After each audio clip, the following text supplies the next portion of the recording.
everyone. Welcome to the Cynthia Linox Show. I am your host, Cynthia Linox, here again to remind you that this is the best season of your life. And how is that, you might ask? It is the best season of your life because you are in a season or the season of information overload. There's so much that you have available to you. This is a season of discovery. This is your season of opportunities. This is your season to you have all the resources available to you and the ability to use those resources so that you will grow exponentially and develop in knowledge and experience and things of that nature so that you can live your life now meaningfully and really enjoy your life. I always say the purpose of life is pleasure. A lot of people, they run around looking for the purpose, like, what is my purpose in life? Your purpose in life is to enjoy your life, is to enjoy every moment. And that's why I say, when you live, make sure that everything you do, be consciously aware of your surroundings, the people that you spend time with, the information that you feed into your mind, the things you look at. Be so aware of everything. And when you act or make a decision, make sure that you are intentional in everything that you do. Make sure that you are intentional, that you add meaning to the things that you do. Make sure that you are 100% intentional. This way, as you grow and as you get opportunities and situations come your way and so forth, you are aware of it and allow yourself to enjoy it. The more aware you are and the more positivity that you practice and staying positive and optimistic and things of that nature, the more confident you become. And as that happens, you begin to attract opportunities and situations to your life. And with that, you continue to grow and discover who you are. And be mindful that this whole journey of self-discovery, I know that in certain situations, I discover certain things and I'm like, I need to modify that. I need to change it. I need to step it up a bit. I need to do this. I need to do that. So you can create the person that you desire to be. If you were like shy and introverted and things like that, you can say, no, no, no, no, no. I want to make some changes. I want to be a confident, badass woman.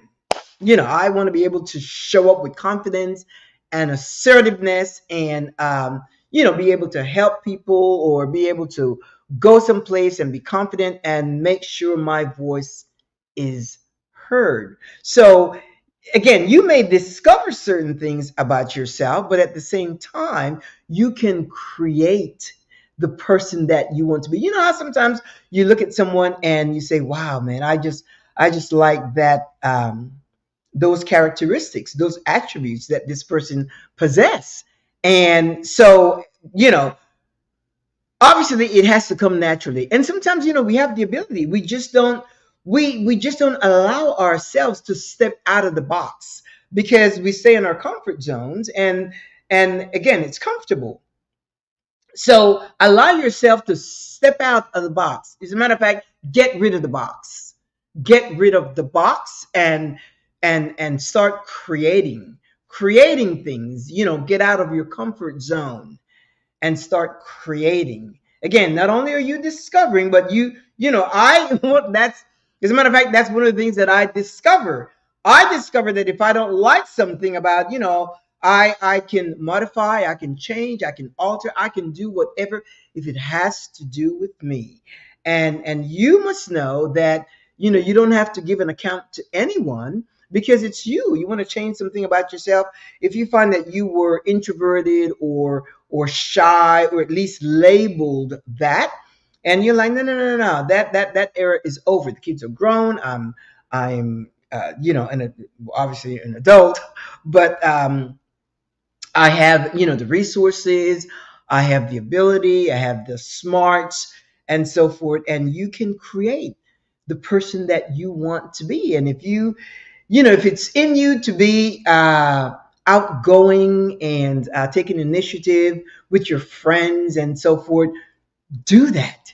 Create the person that you want to be, no longer afraid or shy or worried or living in doubt and things of that nature. No, you want to be able to, because those people, the people that are positive and optimistic and confident and assertive, those of us that embrace those traits, we attract more of that to us.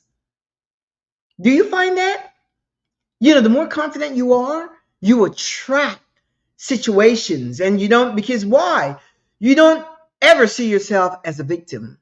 You see yourself as a somebody that's liked, somebody that's highly favored, somebody that the world embraces you, and you just live your life unapologetically. You don't make excuses or apologize for being the person that you are, because that's who you are.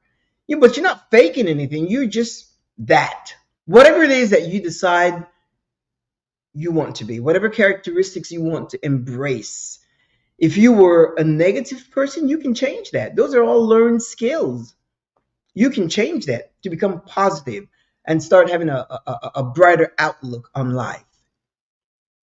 So I encourage you uh, to, in your journey, not only will you discover, but you can create, to know that you can create. Now, we've been talking about the journey, and, some of the questions were, how do I know that I'm going through this journey? What should I expect? What should I look for? And we talked about, listen to the people around you, their comments, whatever you allow your ears, your eyes to see, your ears to hear, and so forth, and really start living meaningfully. Be aware, consciously aware of everything, situations, circumstances, surroundings. Allow yourself to be consciously aware, and whatever you do, be intentional.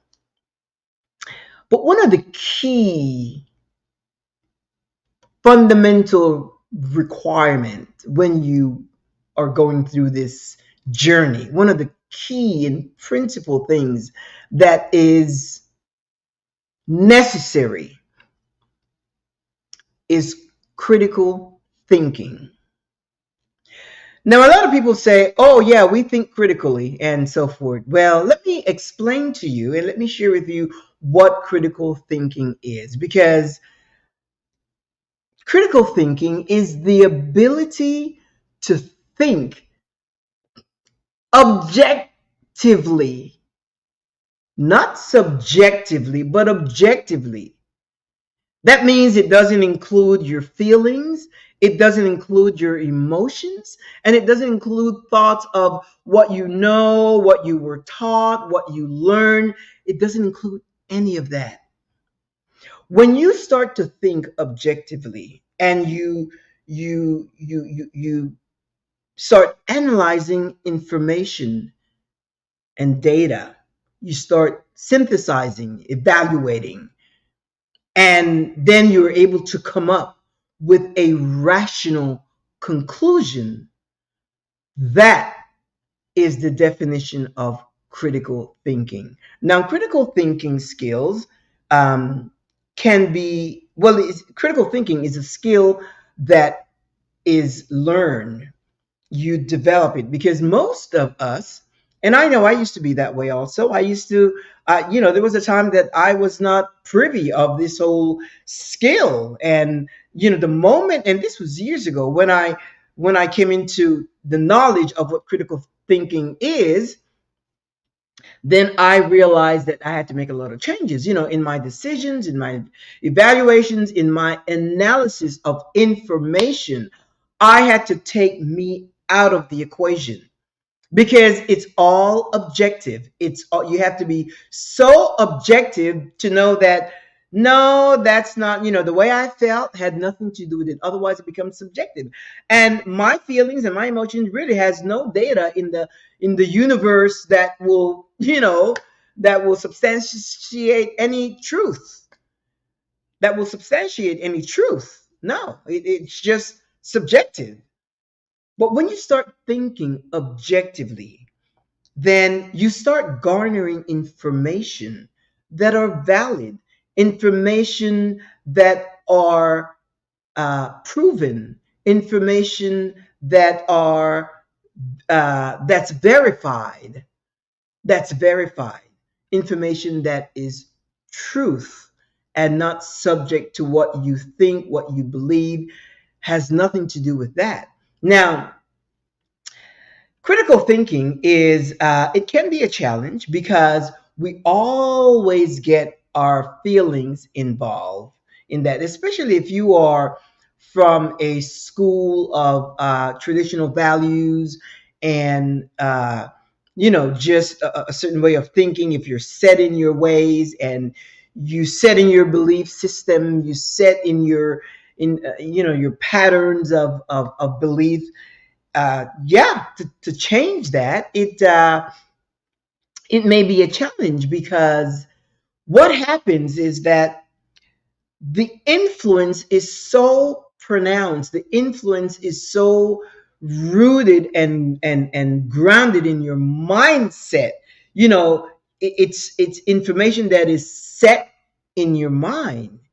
And in order to exercise critical thinking skills, you have to open your mind. You have to open your mind so that there will be room for new information. And when you have an open mind, two things is going to happen. Yeah, you'll get new information. Now, you can remove the old information if it makes no sense to you once you're exercising critical thinking skills.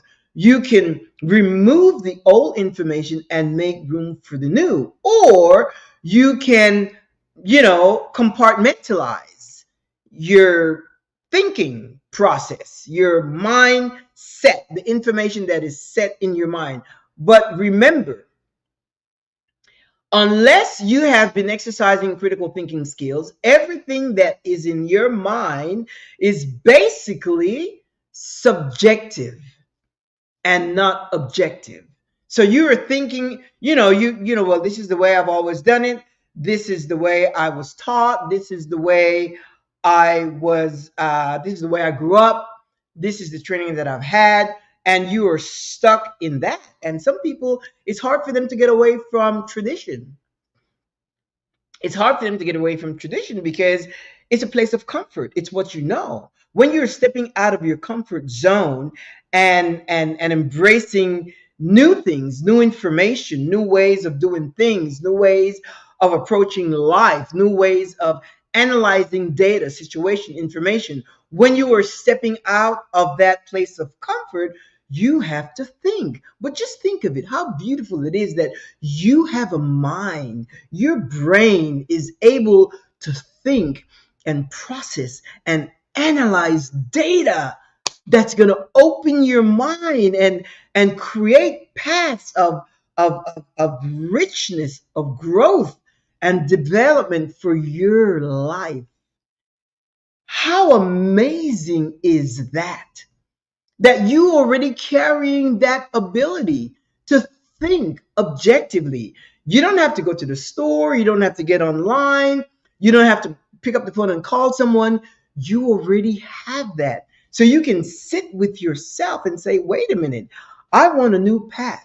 I want a new road. I want a new journey. I want the new. I want the new because this is a new season. This is a new season in my life. So I want the new, and I have the ability to think, to think. And all those thoughts that already are set in my mind. Now, if those thoughts uh, serve you now, then you have a decision to make. You're like, no, no, no, I'm not touching that. Like, let's say if you take attributes like, loyalty, faithfulness, uh, kindness and things like that. I'm not going to touch those because now you may redefine what it means. Because you may say loyalty and so forth, with people and so forth, and but then again, you have to set boundaries, but you're still loyal to the relationship, to the friendship, and things of that sort. So you can work that out. But other things like your way of doing things, well, every year we go on vacation over here, and we always do it that way. And we take always the week of, the end of February, and we go here and we go there and things of that nature. You may want to change that around so that you can discover new places and new people and new cultures and new countries and things of that nature. You can change all of that and start adding some richness to your life. Even if it's, when I'm so used to walking over here, but I'm going to start exploring over there and start, get into a hiking group and and see how that works out for me and things of that nature. I'm going to get into a group that talks about whatever it is that you're interested in, the science of the mind or technology, whatever it is. You allow yourself, to your mind, your brain, to start thinking. But again, remember, critical thinking is the ability to think objectively and analyze, evaluate, synthesize information and data and arrive at a rational conclusion. Now, when I say rational conclusion, that means where there is reason, where there is facts, where there is verifiable truth. That is rational. Science is an objective discipline in itself, an objective discipline. So you have got to have verifiable proof. That's not an easy journey for someone that is set in their ways, set in their beliefs, set in their, thought process, their mindset. Mindset, when I think of mindset, it's, of course, I think in images, pictures, and you probably are the same way.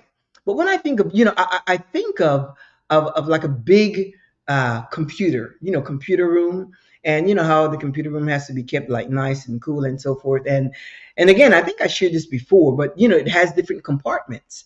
And then you have, like you have these compartments that are here, and they have data from when we were a little child, and that they're just kept there. And then you have all these drawers that are empty, waiting for waiting for new information to be placed there, to be stored there. And as you get new information, they may replace the old. And that's what, again, generally you have to replace the old, because there will be conflict, and you will be like, schizophrenic. Sometimes you do this, sometimes you do that. No, your truth has to be solid. You have to know the truth, because that's the truth that's going to set you free. You can't be wishy-washy. There's some people right now, they're on the fence. They're on the fence about, oh, I want this, I want that. And you know what? You'll get nowhere. When you sit on the fence, you will get nowhere. On the sideline, you will get nowhere. Because some days you're up, other days you're down. And it's based on the circumstances, your situations, your environment, things that are happening in your life. And that's not the way it works. You have to make a decision. Today is going to be a fantastic day. Yesterday I got some sad news about a friend, really sad news. And, as soon as I'm done with this broadcast, I'm going to, go into action and see how I can be of help. But I, and I could allow my day to be a downer, but that's not going to do me any good, because if I'm going to go see my friend, I need that energy. I need that attitude, that mental attitude, in order to be able to pour into that person, the love and the kindness and the compassion and things of that nature. I need that. I'm gonna need that. So I need to be functioning, vibing on a high frequency. And I am aware of that. I am consciously aware of that. So I cannot allow myself to be depressed or low, or feeling sad. Well, yeah, I feel sad, but the thing is, I know what I want to do, so I know the thoughts that I need to entertain, so that I can, be that for her when I get there. So we all have the opportunities every day to make a decision as to how the course of our day is going to be. It's not, I'm not, when I say it's not easy, it's just that, because uh, in talking with people, what I have found is that people don't want to change things. People think it's very hard. It's not hard. It's just that you have to make a decision. You have to make a decision on what you want. And if what you desire is, a life of richness and pleasure and fun, and a life that you create memories, and really bring your best to everyone that you encounter, to the cashier, your family, your friends, your relative, your spouse. You want to always bring your best wherever you go, and even to yourself, because if you sit at home and you can, wow, enjoy yourself, that's important as well. And I have people that, have said to me, and this, I know last week I shared some things on traditional mindset and things of that nature, but it keeps coming up. And what that tells me is that a lot of folks viewing this broadcast are hindered by fear. And that's what I have learned. A lot of people, they live in fear, and they don't even realize it. They are not even consciously aware that everything that motivates them, or lack of motivation, or they may want to do this, but they fear. There's so many people that live in fear. And these are things that are subtle. They're based on tradition, religious indoctrination, and so forth. And that is the society that we are living in. And these are the people that are saying, no, wait a minute, no, I'm afraid. I am afraid. I am afraid. Now, one person said, oh, no, there's a lot. There's a lot, particularly in the area of religious indoctrination. That is such a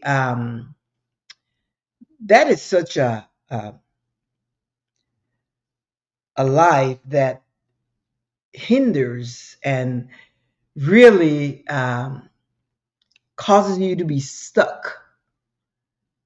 It's stifling if it produces fear. I'm not saying it's bad, but if it produces fear, then there is no life. There is no life. And this person, as a matter of fact, I made a note right here. When I look over here, I'm looking at my iPad because I've got it open and so forth. Anyway, and this person said, they said, oh no, fear for us is normal. It's natural. We live in fear, and that fear is justifiable. And the question would be, why? Why is it justifiable? Why is it justifiable to be afraid? And they said, because as Christians, and it's that branch of religion or that sect, we are taught the wrath of God, the wrath of God. And we know what it is, and we live dispelling, trying to dispel, but, we live trying to comply, trying to conform with the things that would not cause God's wrath to be upon us. Imagine that. It's interesting because I was religious for many years, and for some reason that I kind of, yeah, I heard that I was under that teaching, but I was lucky.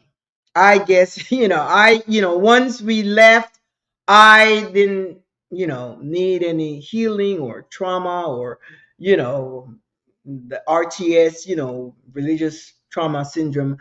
I just thought, this computer thing here, these boxes over here with all that traditional stuff and all that things that was stifling and just choking me and things of that nature. I just emptied those boxes and start filling them. I start saying, critical thinking skills. I need to really start thinking objectively so that I can know the truth, because that's what I was seeking, the truth that will set me free from all the hindrances and all those thoughts and those religious practices and things of that nature.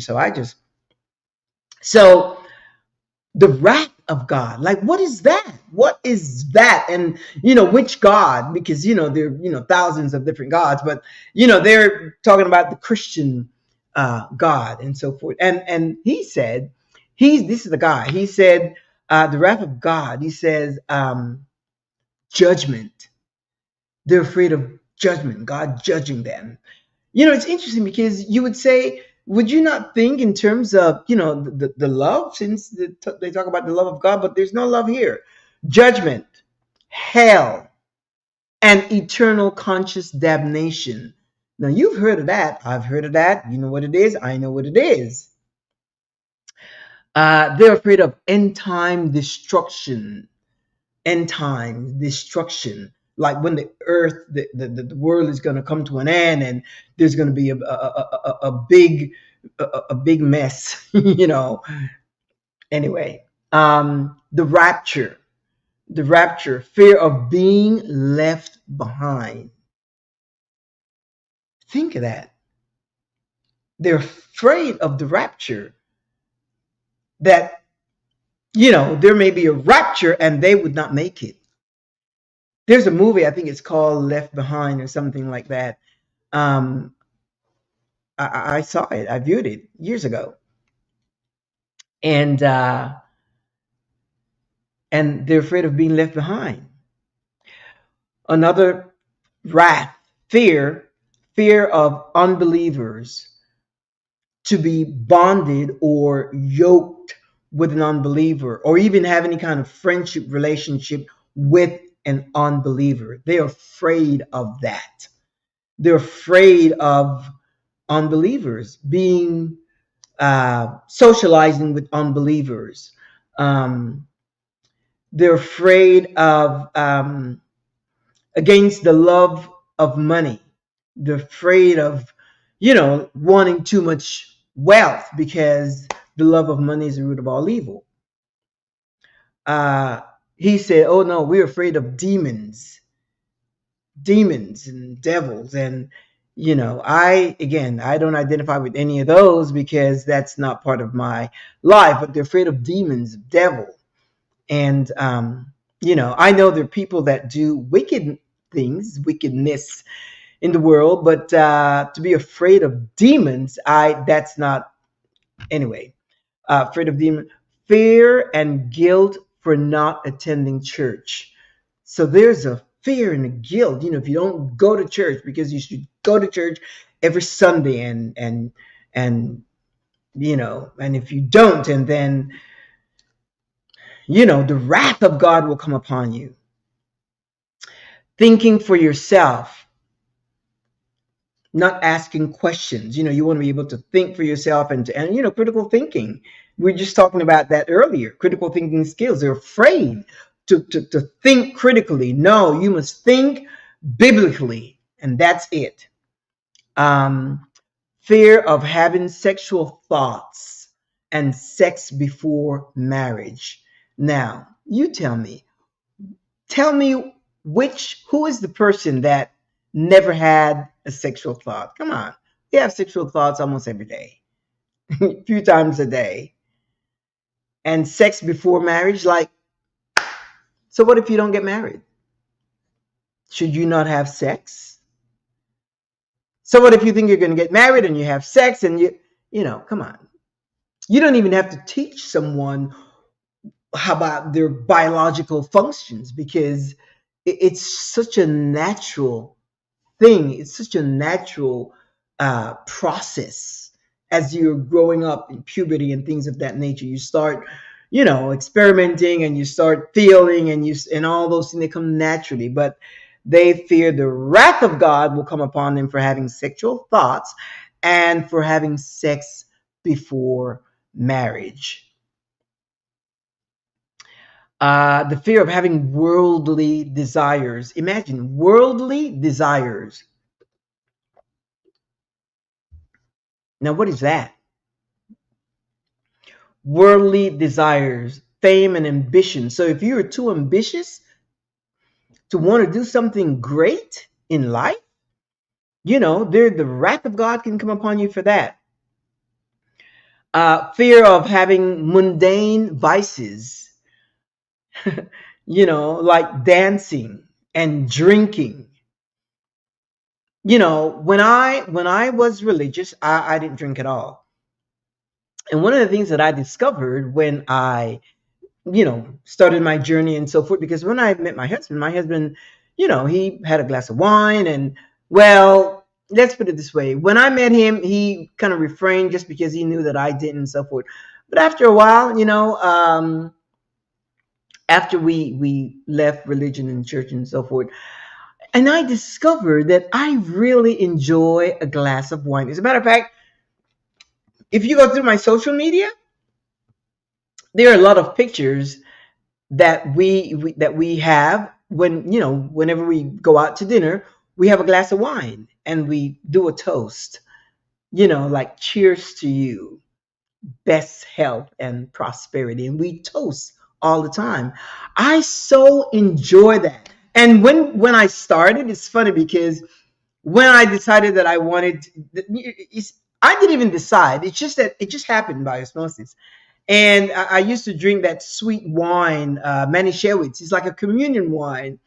And so then after a while, my husband said, you need to step it up a little bit. You need to get some, a little class in your thinking. And so I went and I studied, and I not studied, just research, I guess, to see the different types, the grapes, and where they're from and so forth. And then I have now come into the understanding and the knowledge of the wine that I like, and that is Chardonnay. No, not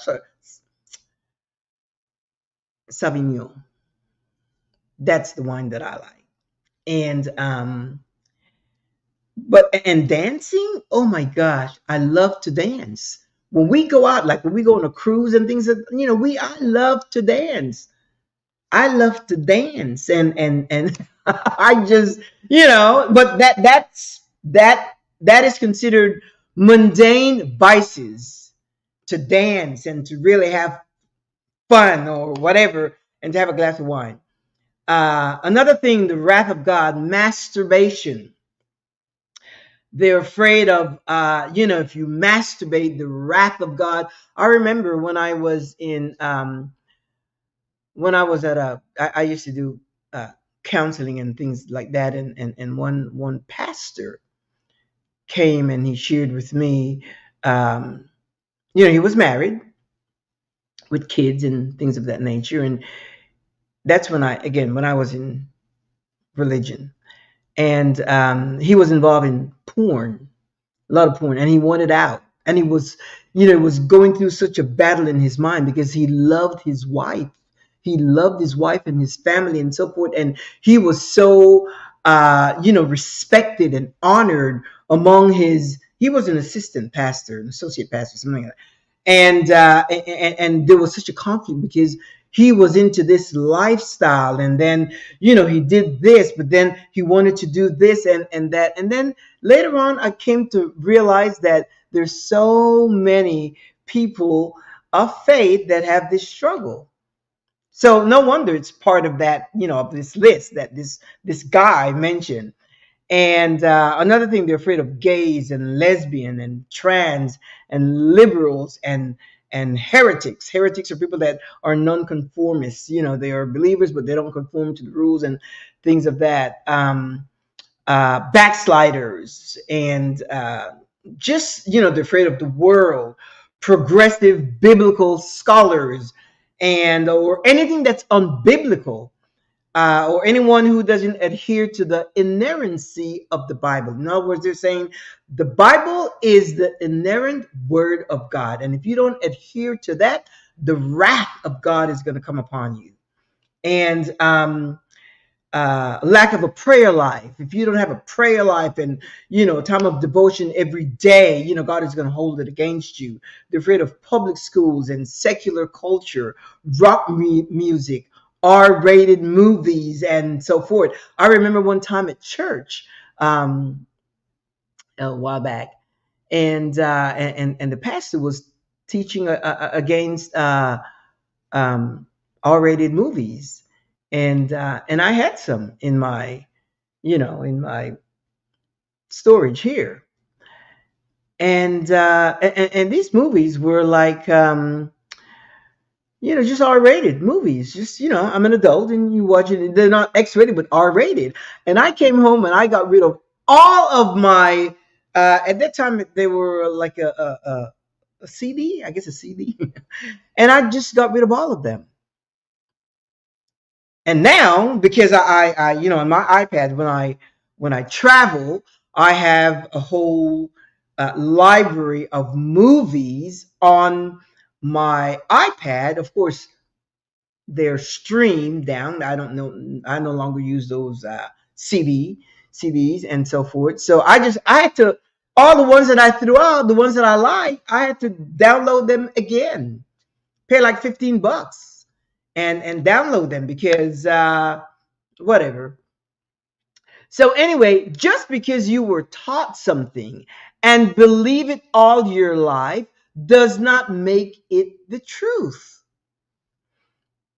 Because you were taught this does not make it the truth.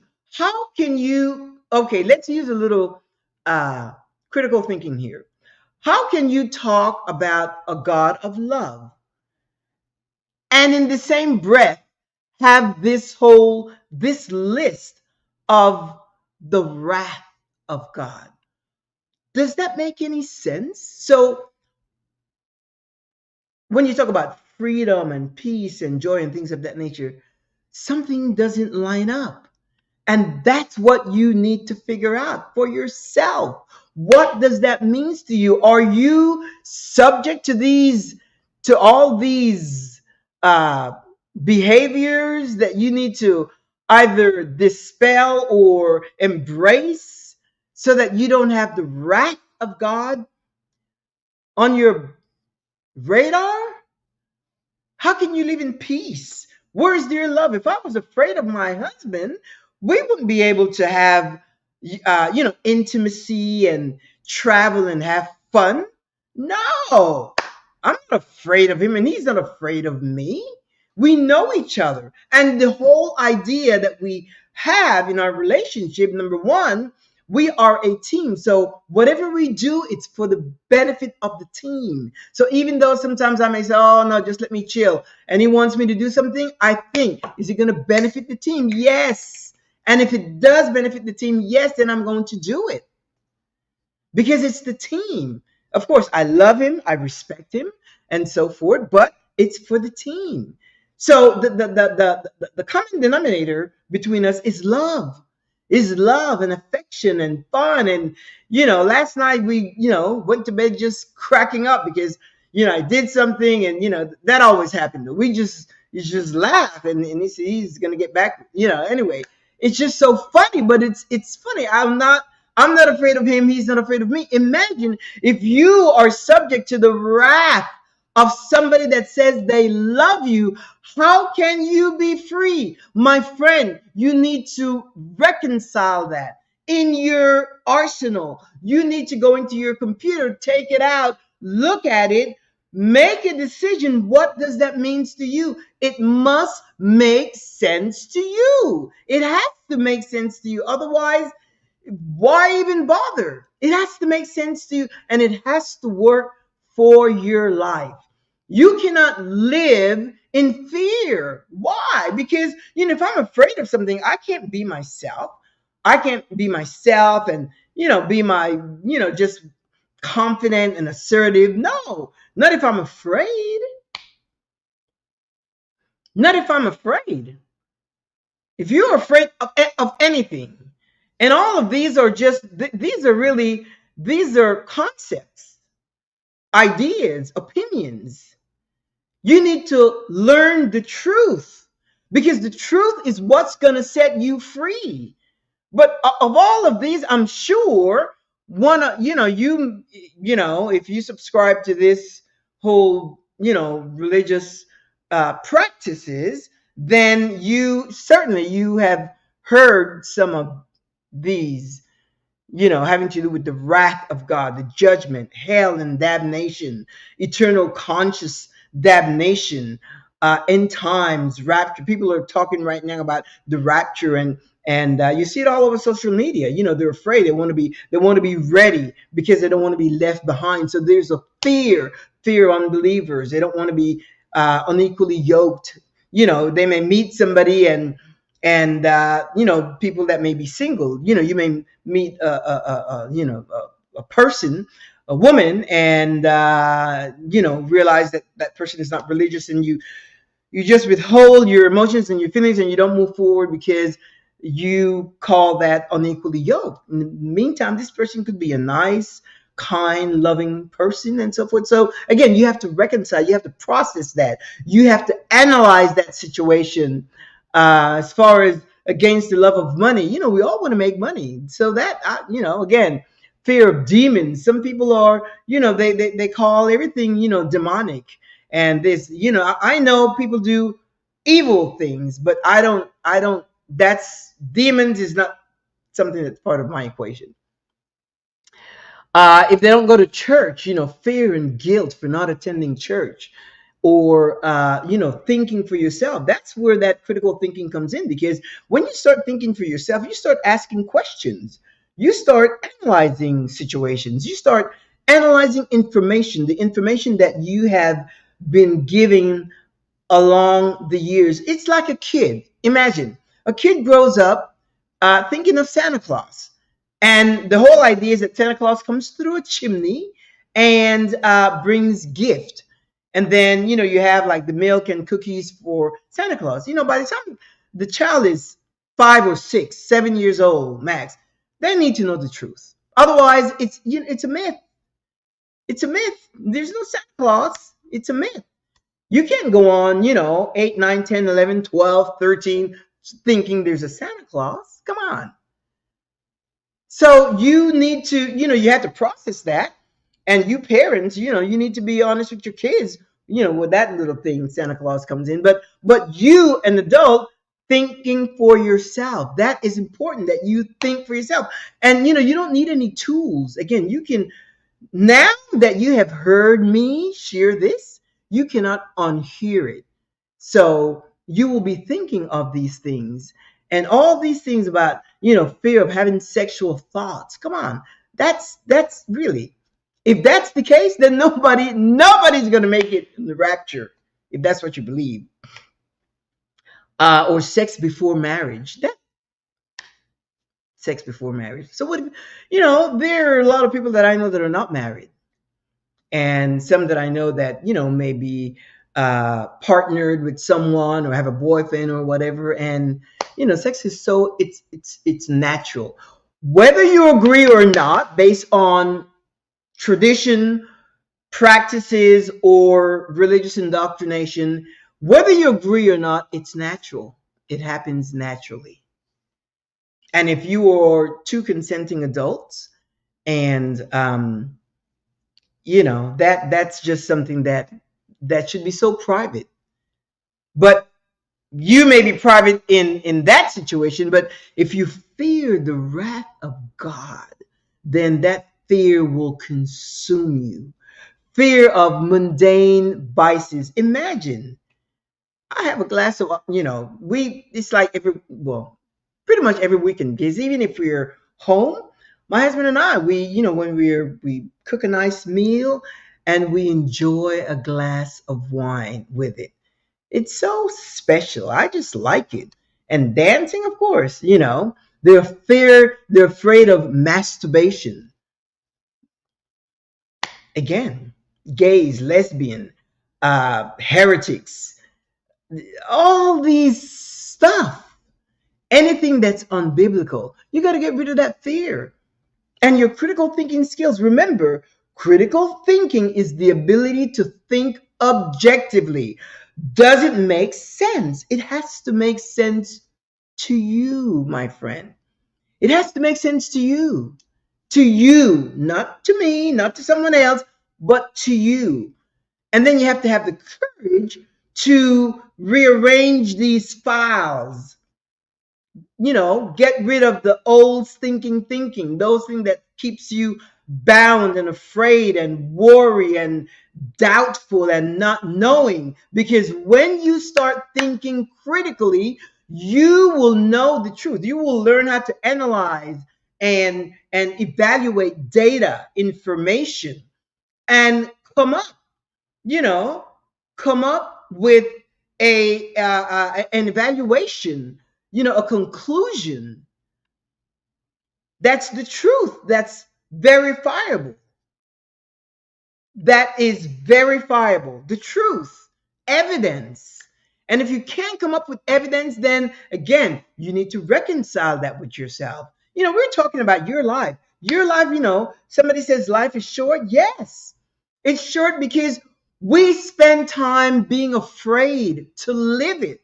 And by the time sometimes, when someone realizes that, oh my gosh, I haven't lived, then it may be too late. It may be too late. You want to live now because the present is all you have.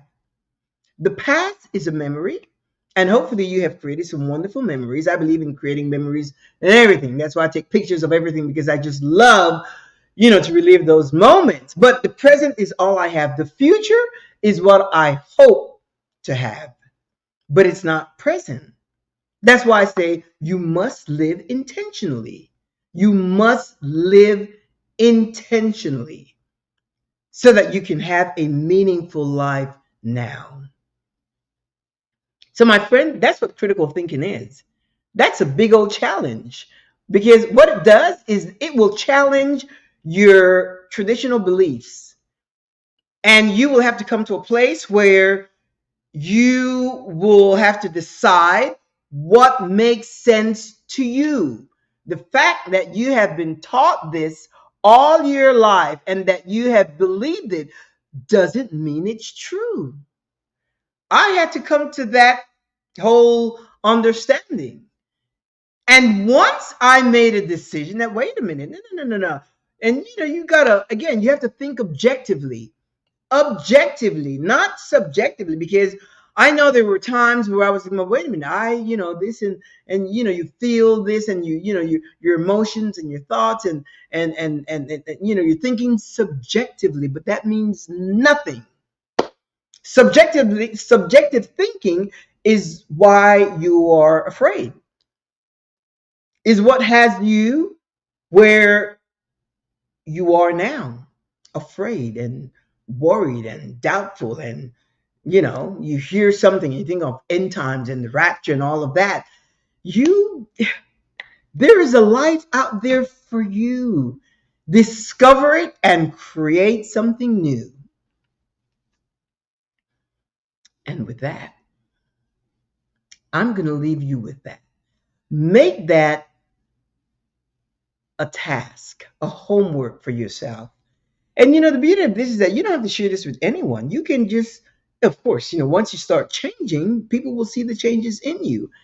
And that's a whole different situation. You're going to have to deal with it. But then by then, you would have grown in confidence, in assertiveness, in knowing. Because you know what happens?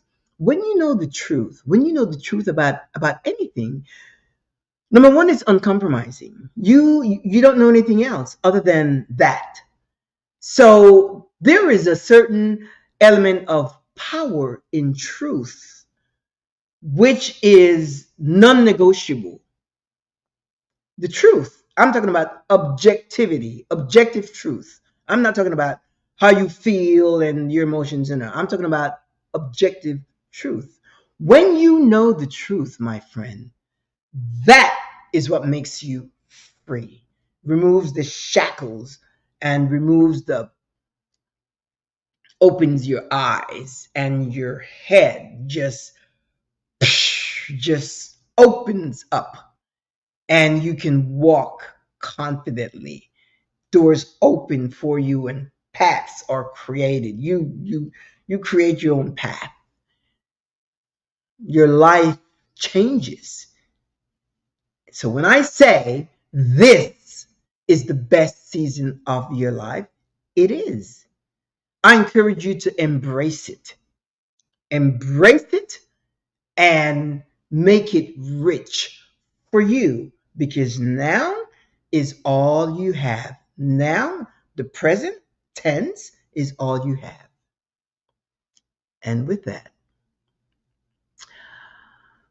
I encourage you every Thursday, if you have time, tune in and to listen to this broadcast.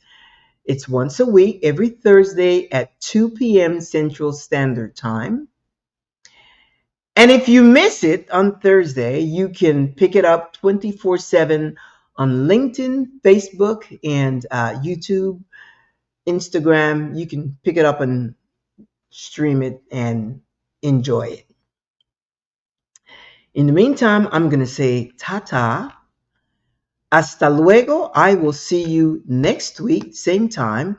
But I encourage you to really take time to be good to yourself, to be kind to yourself, and to really start living, being aware, mindfully conscious of who you are, living intentionally, and enjoying life in all its richness. Do that for yourself and live unapologetically. So, I will see you next week. Hasta luego, amigos. Hasta la vista. Tata, au revoir. And you have a great weekend. Ciao.